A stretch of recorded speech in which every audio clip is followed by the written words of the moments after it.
I broke up after 1.9 years. He didn't visit for a month, ignored my birthday, ghosted me, and followed a red flag. It was time to go.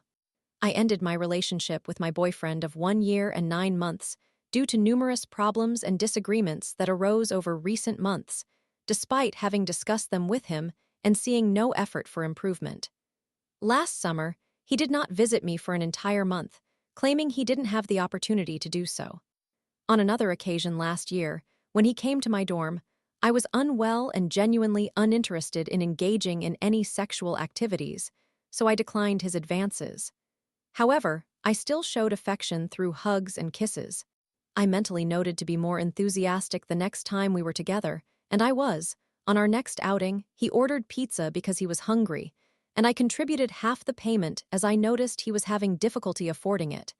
Once back at my dorm, I was much more engaged, which he took issue with. He initiated a confrontation, questioning why I had acted differently during our first encounter. I explained my reasoning and apologized for my previous behavior. That evening served as a test to see how he would treat me when we weren't being intimate. He claimed he had no idea I was intentionally testing him. I elaborated on my feelings of upset, but that still didn't suffice. The argument persisted, with him expressing feelings of insecurity and wondering whether I still liked him. I reassured him of my love and attraction, clarifying that it was merely that one evening I did not want to engage sexually. I referenced the earlier occasion when I was more active, and he remarked, "We got pizza the second time," adding that I had previously told him he needed to treat me properly before we could become intimate, suggesting that it felt like a transaction. I expressed my apologies, reiterating that he did not have to do anything for sex. Later, a friend had a serious discussion with me, recounting an instance in which he spotted my boyfriend in his car with another woman sitting in the passenger seat at night. I confronted my boyfriend about this, asking him for an explanation. He responded by asking who had informed me. When I pressed him again for an explanation, he dismissed me with "nope" and insisted on going first in the conversation. I asked why he was avoiding the topic, and he countered by asking why I wouldn't tell him who had told me, so I revealed the source. The matter was then dropped because he claimed he couldn't leave the police academy, which works like a boarding school where one cannot come and go freely, but is occasionally allowed to leave. I chose to believe him and moved on, thinking my friend must have misunderstood or lied. However, there were 2 additional individuals who informed me that they, too, had seen him with other women, but I dismissed it as insignificant. The first report I received had been early in our relationship. My boyfriend explained that he spoke with many women, but it was not inappropriate. For my 20th birthday last year, he did not wish me a happy birthday on the actual day. The night before, he stated, "I want to wish you a happy birthday," which I interpreted as his way of conveying birthday wishes. On my birthday, he simply asked, "How does it feel to be 20?" The remainder of my birthday was disappointing due to other circumstances, but that is a different discussion. This year led me to my breaking point. While casually scrolling through Instagram, I noticed he followed a woman he had expressed disdain for, labeling her as a red flag and telling me to keep my distance from her. Finding it odd that he would still follow her after making such comments, I investigated further and discovered it was her new account created last year, along with her old account. Before addressing it, I took screenshots. One day, I texted him a picture of her artwork, stating she's actually really good at art. He immediately recognized who I was mentioning and inquired if I followed her. I replied no and asked if he followed her. He confirmed, saying, "Yes, I some FTM." But when I pressed further, questioning why he followed someone he deemed toxic, he responded with, "Tired." I later continued the conversation by asking why he would follow such a person, to which he replied it was for entertainment, insisting she couldn't see his account because it was private. However, this was not true, as she followed him and could view his account. Upon confronting him, he sent me a screenshot of her follow request, and I shared my evidence with him. He became upset, claiming I no longer engaged with him or sent him pictures of myself and felt I didn't care about him. He also questioned why I couldn't just give him the benefit of the doubt. Anything I expressed to him was turned back on me, so I chose to drop the issue. Recently, my personal doctor passed away. He was a community physician and meant a great deal to me, so I didn't cope well with the news. I informed my boyfriend, who displayed initial concern, but then said he would be right back, not communicating with me for 2 days afterward. On the second day, I became worried, thinking something must be wrong, so I reached out to check on him. He stated he was fine, busy studying, sleeping, and training horses to become comfortable around crowds. While that was commendable, I had not heard from him in 2 days following my revelation of something serious. When he asked if I was angry, I responded, "What do you think?" He explained he intended to get back to me but had not. I remember returning to a conversation we had the night before via text, after which I wished him good morning. He simply replied, "Mornings," back and did not answer the other texts. I assumed he was busy and waited for him to respond, and he returned the next day. I conversed with him as usual, and he asked how long I would have waited to text him. I explained I had been waiting because I thought he was occupied. He asked again, and I reiterated my response. Was I supposed to send multiple texts to get his attention? The final straw was when he failed to visit me upon his release from the academy for a 2-day window within the week. Instead, he spent time at the beach with his father and simply relaxed, which is fine, but I had not seen him in 5 months. He vanished without even attempting to arrange a visit or express, "I really wanted to see you." He also neglected to see me on Valentine's Day. He was allowed to leave later that weekend as well. Although I routinely returned to my parents' house each weekend, the last time he was let out, I was on campus during the week, and when I returned to my dorm early on the Sunday following Valentine's Day, he acknowledged it with a simple "okay" and made no effort to meet up. When I ended our relationship, he questioned why I had taken so long to address these issues, suggesting I needed to improve my communication skills. He proposed that it might be more effective to discuss things in person and claimed that change was possible. However, I have been trying. I attended therapy, shared my experiences on Reddit, consulted friends, and even sought guidance from chatbots, and they all advised that it was time for me to leave. I hesitated and continued fighting for our relationship because I wasn't willing to end it without considerable effort. He claimed I didn't know how to communicate effectively, yet I had detailed all my concerns to him, frequently reviewing our messages to ensure I wasn't misremembering. He asserted that he had attempted to take me on a date, but claimed there hadn't been enough time. He stated he had ordered a Christmas gift for me and wanted to surprise me during our next encounter. I informed him that it does not take much effort to do something special and meaningful, pointing out his lack of phone calls or desire to engage in enjoyable activities, to which he retaliated. "Why didn't you call me or send me pictures?" "Excuse me, I am trying to navigate the complexity of this situation." So, despite his ghosting me for 2 days after my doctor died, his inability to hold full conversations, and his tendency to shift arguments to fit his narrative, I am expected to be the one reaching out constantly. I have been making an effort. This was not a one-time issue. He even had the nerve to mention, "I almost asked you if you started talking to someone else," only to switch to, "Things can change, we can work through this together." Where was this dialogue months ago when issues arose, and what is this sentiment? I never wish to cause anyone pain, nor do I want to harm him, but this relationship has not been fulfilling for me, and I felt myself beginning to lose my identity. There were moments when I had finals and we were arguing, and then I had to get up and study since college doesn't accommodate stress. It simply states, "Exam Monday morning." Story 2. Lying about my age online for years, I faced the reality of my web of deceit when someone asked my age. I panicked and said I was 22. I have been untruthful about my age for more than 4 years online. My birth date is March 1, 2007, meaning I will turn 18 in just a few days. I do not wish to receive birthday wishes. This information is provided solely for context. My parents erred by granting me unrestricted access to the internet when I was around 8 or 9 years old. I had my own small laptop, and because they trusted me to be a responsible child, they allowed me to manage my online activities independently. It was wonderful at first.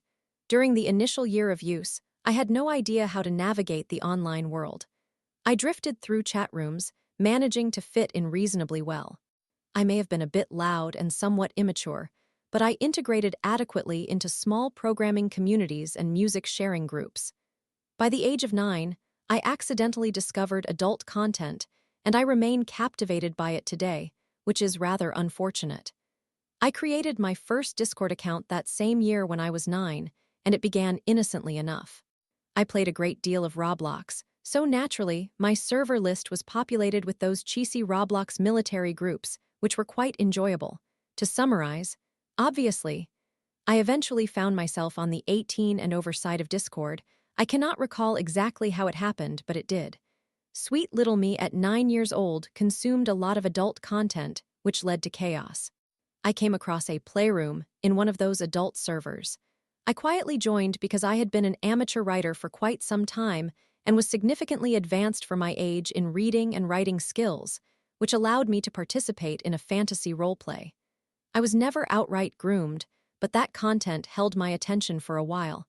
I would behave flirtatiously in public areas because it seemed to be the norm. I took people into direct messages and engaged in frivolous adult roleplays that lacked significant meaning. This continued for 7 years, and I was in about 6th or 7th grade when I started to pull away from it all. No one realized that I was merely a grade schooler or a middle schooler. Age verification was not enforced because it was understood that if you were there, you were 18. I managed to evade detection because I could write convincingly and create compelling narratives that did not raise suspicion. In my actual life, I was enduring abuse from an older individual and faced physical harm, and I found myself unable to engage in those online activities as frequently, yet I still proceeded regardless. I removed that person from my life at the start of high school in the 9th grade. Later in 9th grade, I entered into an online relationship that lasted about a year and a half. She was a lot like me, perhaps a bit more discreet about her activities, but she engaged in the same behaviors and had likely done so for a shorter period of time. By this point, I had lost all those old roleplays and most of the people I used to roleplay with. This was not due to my girlfriend. We maintained an open relationship, but life had simply become hectic, and I was banned from an account for an unrelated issue. This girl introduced me to a variety of unusual fetishes and experiences. I do not feel the need to elaborate further on that. She was my age, around a year and a half older, and we were aware of each other's real ages, which perhaps made our actions somewhat more acceptable. Still, I do not look back on those moments with pride. Together, we pooled some money, and I acquired my first serious gaming computer, along with a full-body virtual reality setup. It was a disaster. To keep it brief, we engaged in activities within that environment, and I primarily interacted with her rather than others. I rarely stepped out in virtual reality to speak with anyone else, but one night I did, and I ended up making a rather interesting friend. This friendship morphed into yet another sexual relationship. My girlfriend was aware and was fine with it because I was still in an open relationship, so it was acceptable. Fine, whatever. This new friend, I will call her Jade, as it bears no resemblance to her real screen name. Jade and I participated in roleplay, finding amusement in the virtual interactions. Until I met Jade, no one had actually inquired about my age. On the night that Jade and I first had our intimate encounter, I was approximately 15 and a half years old. I had not been particularly active in text roleplay on Discord or elsewhere prior to that. I was just existing alone, managing my addiction and secrets. That year, I finally wanted to make changes, but I found Jade impossible to resist. When she asked my age, I simply sighed and said, "I'm 18. It was not uncommon for me to lie about various aspects of my life, but I had only begun to realize the potential consequences of fabricating such information. I directly placed individuals in jeopardy, yet I persevered. My girlfriend and I ended our relationship mutually when things became unworkable. We remain friends and get along well. Jade and I only engaged in a few encounters, about 2 or 3 sessions, and by the time I was around 16, I decided to stop. I still struggled with a porn addiction and the urge to read and write explicit content, yet I remained solitary in my pursuits once again. I avoided virtual reality for roughly 2 years before returning about a week ago. I understood that I should not have done so. Jade and I reconnected, still present in each other's friend lists, and we immediately resumed our previous activities. I felt terrible throughout this experience, and one of her associates joined in, which made everything even more enjoyable, as he was more extreme than Jade. After 9 years of addiction to adult content, I found myself involved in increasingly troubling situations. I added him to my friends, thinking, why not? It's not my first encounter. I will refer to him as Roy. Over the past few days, Roy and I have shared plenty of fun experiences. However, he did not verify my age when we first met, so when we were alone, he asked the dreaded question, "How old are you?" I had to think quickly. Roy is Jade's friend. I met Jade about 4 years ago when I was nearly 16. Roy believes I am 22 years old. 22. I am unsure whether Jade remembers my actual age, but being a compulsive liar and manipulator, I cannot continue like this. It feels ridiculous to think, haha, internet acquaintances, just cut them off or create a new account or admit the truth and get blocked. Yet I am reluctant to confess, fearing it could disrupt everything and possibly get either me or them into trouble. The breaking point arrived last night when I found myself in the same situation, but presented it in a more vague manner. I met a guy, flirted, touched. Private interaction. "How old are you, hum?" I responded with, "Old enough," and he accepted it. I am at my limit because this compulsive lying extends beyond this trivial online fantasy. It is unrelenting, and I do not know how to break free. I genuinely enjoy the company of these individuals, and wish I could be present with them without the burden of a guilty conscience or the necessity to fabricate a completely new identity, complete with backstory and tales. I also deceive my own family and friends in a similar manner, and all I desire is to be normal, to be a genuine person. Yet, I find myself deeply entrenched in the web of lies I have spun for myself, and those closest to me people I care about and who care about me. I feel as though I have lost my sense of self, and my mind resembles a mechanism attempting to catalog all these narratives, clumsily intertwining them into a cohesive persona. I am uncertain about how to navigate my relationships, both virtual and real, built on falsehoods. I do not even recognize myself anymore, and I yearn for liberation. I dread the day that the real Jade, Roy, or any other individual discovers this and connects the dots to realize it was me all along. I am truly sorry. Story 3. Caught my partner's porn stash. 1,200 videos, OnlyFans, hidden tabs, promises broken, self-esteem shattered, cried for days. Can I stay? Hello everyone on Reddit. This is my initial post here, and I am simply seeking some opinions or support regarding the situation I am experiencing with my partner. I apologize for any writing errors. English is not my first language. My native language is Spanish. To start, I am relatively young, 21 years old, female, and have been in a relationship with my partner, 24 years old, male, for 4.5 years, which began when I was almost finished with school. Currently, I am attending college in a different city where I have no relatives, and I live with my partner, who also relocated here and is working full-time Monday to Friday, while I work on weekends. Initially, I am uncertain whether to classify our relationship issue as an addiction on his part, but that is how I perceive it. I believe he has a problem with pornography addiction. I say this because when we began living together, which added more seriousness to our relationship, we developed a deeper level of trust. I should clarify that even though we started living together at a young age, we are childhood friends, albeit from different cities. We knew each other in person due to familial connections. With this newfound trust, we started using each other's phones for convenience, as we had nothing to hide. Then, on one of these occasions, I needed assistance with a college assignment and borrowed his phone. When I accessed his browser, I discovered an overwhelming amount of open pornography. I mean this in the sense that there were groups of tabs containing 10 pages or videos each, and there were around 80 groups of tabs, which added up to approximately 1,200 videos of pornography in his browser, not to mention various anime-style hentai stories. Additionally, I found content from OnlyFans saved in his gallery, including photos of various models, and he had an account with OnlyFans, although he claimed he never paid for any content, along with groups on Telegram and even Reddit. The sheer volume of content disturbed me, especially since I was unaware of this excessive consumption. More than anything, it hurt me deeply, as I have always struggled with low self-esteem. Although I do not consider myself unattractive, witnessing his consumption and realizing that nobody resembled me in body type repulsed me. Consequently, we had our first argument, during which I expressed that his excessive consumption was affecting me greatly, and he agreed to change and erase everything. The day after our discussion, he had deleted everything. He no longer had any websites or saved photos or videos.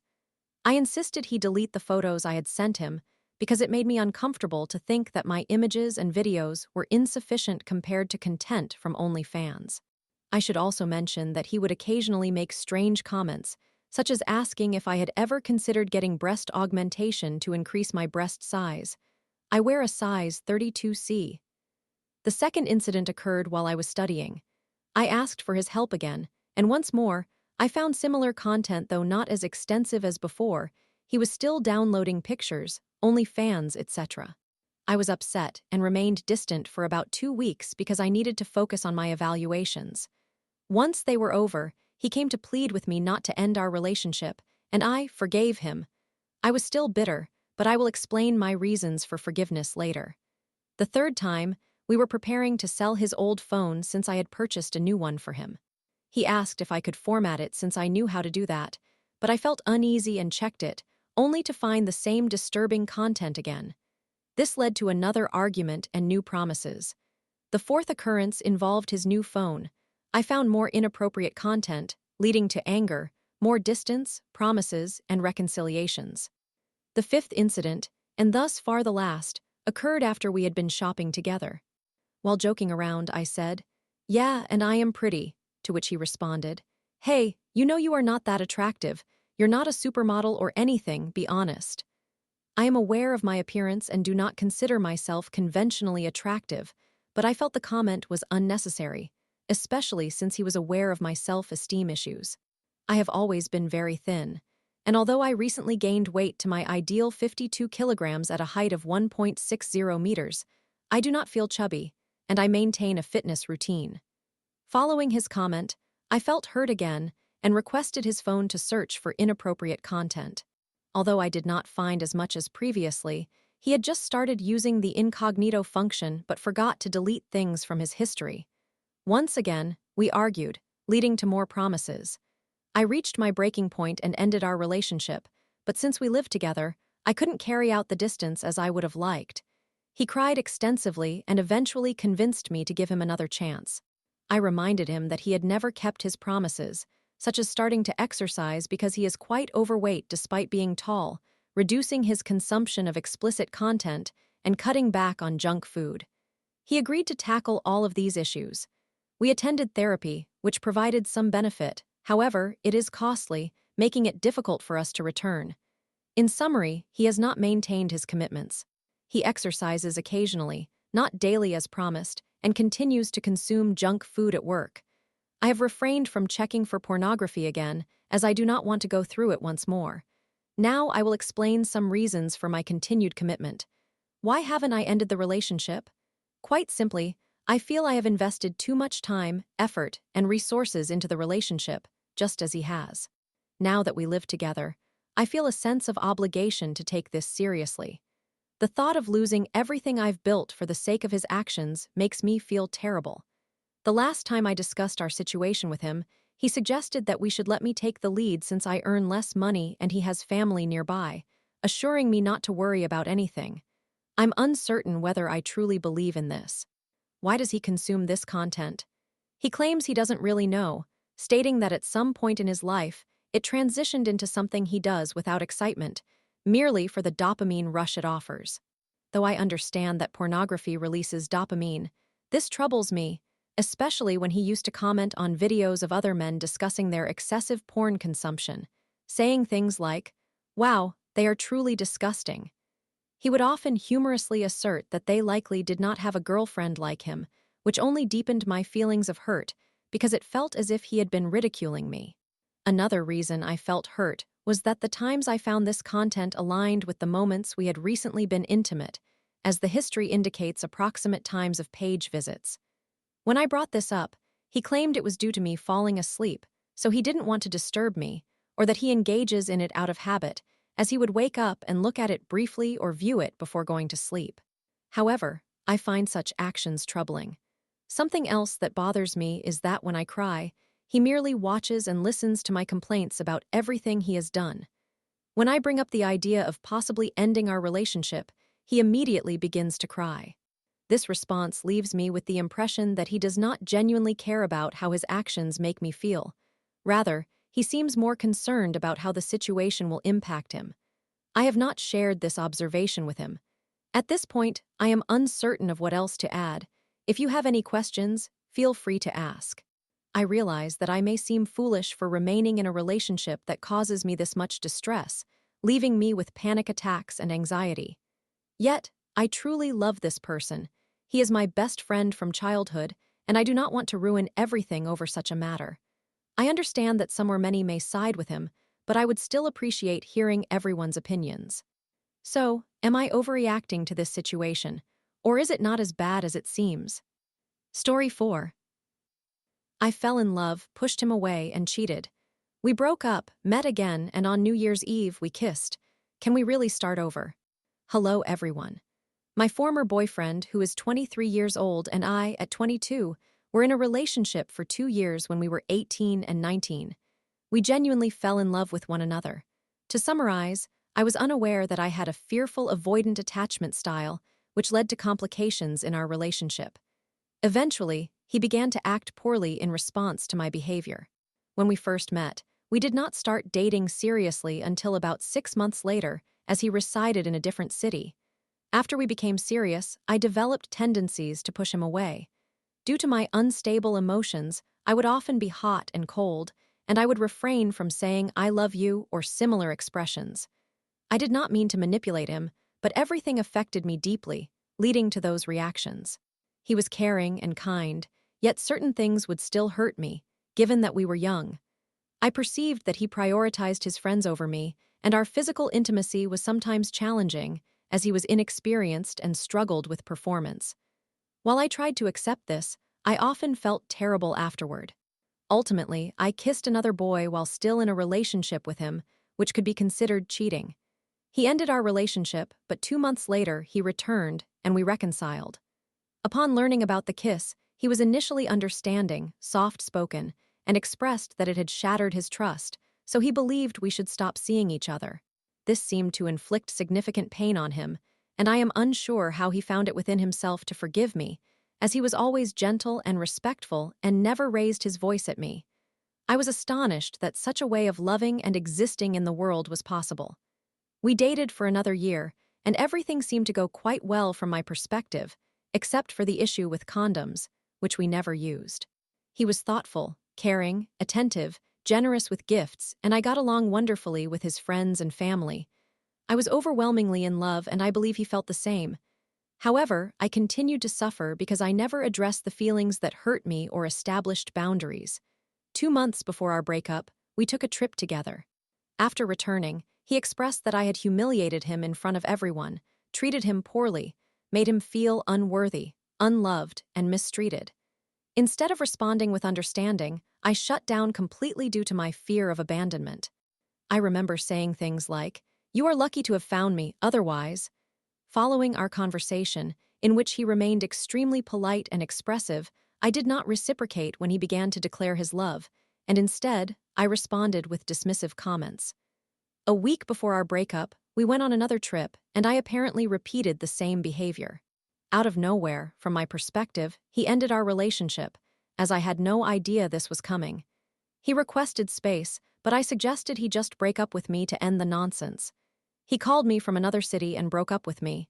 I was completely devastated and accused him of deceiving me for 2 years and being insincere.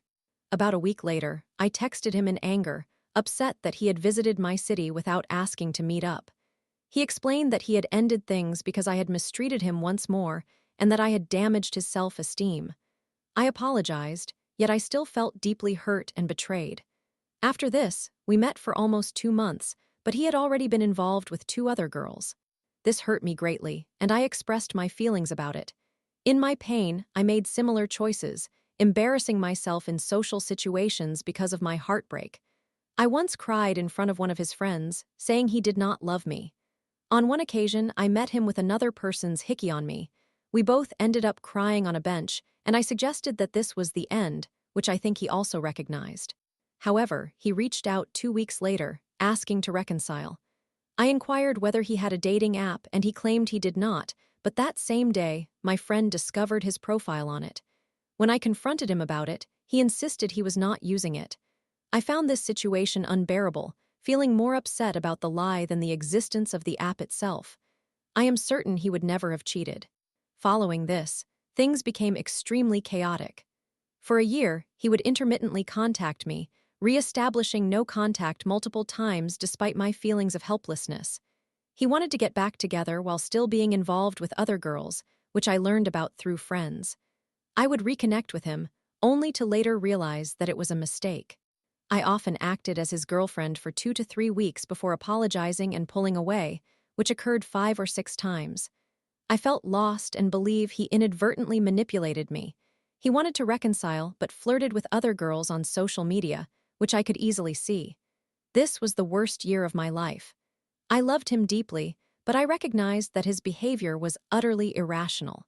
In June 2023, we went no contact for 3 months. I reached out in September, acted as his girlfriend again for 3 weeks, then ended things once more. For the first time ever, he was angry, asking me to block him on all platforms, including WhatsApp. We maintained no contact for a year and 3 months, and on New Year's Eve, we saw each other again and shared a kiss. We have been communicating since then. I have been attending therapy, and he has expressed remorse for his actions and stated that he has changed. He mentioned that he would like to give it another try, but ultimately, the decision is mine. However, I have concerns about his past behavior over the past year, and although I am not innocent, he is unaware that I know many of the individuals he has been with, as we live in a small community. Is this situation completely irrational? I recognize the insanity of it all. I am very logical, making this quite difficult. Nevertheless, over the past year, I have not been able to forget him. I continue to check his social media and think about him constantly. I believe that during the years we were together, I experienced a secure attachment and had never felt so genuinely loved in such a tender way, which is why moving on has been challenging. I am afraid of repeating my past mistakes, agreeing only to backtrack. I find it difficult to trust my own emotions because I felt so hurt and betrayed. However, this time feels different and more refreshing, and I still love him and have never fully moved on.